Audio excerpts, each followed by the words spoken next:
DJ ओम शंकर परसा हरभिंडा। ए मैया देती गोदी में ललनमा खोइच हर साल घर बना।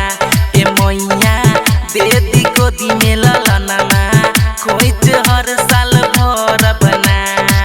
हर साल भर बना ए मैया हर साल भर बना। ए मैया देती गोदी में ललनमा खोइच हर साल भर बना। ए मैया देती गोदी में ललनमा खोइच हर साल भर बना।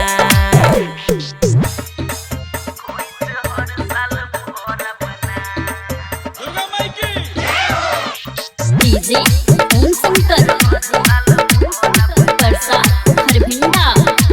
तो सभे सखी के हो गई लइका हमरा कहेला दुनिया बजनिया। हे मैया कहेला हमरा बजनिया। तो सभे सखी के हो गई लइका हमरा कहेला दुनिया बजनिया। हे मैया कहेला हमरा बजनिया। तो कवनो फेरो दी हम पे नजरिया खोइच हर साल भर बना। ए मैया देती गोदी में ललनमा खोइच हर साल भर बना।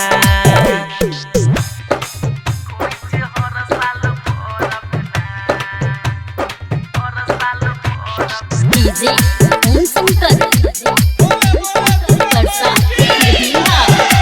तताना मारेला जखमी जितेंद्र हमरा निको न लागेला खाना। हे मैया निको न लागेला खाना। तताना मारेला जखमी जितेंद्र हमरा निको न लागैया खाना। हे मैया निको न लागैया खाना।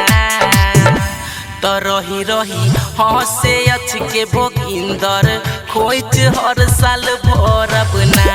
हे मैया देती गोदी में ललनमा खोइच हर साल भर बना। हे दुर्गा मैया भर दिन।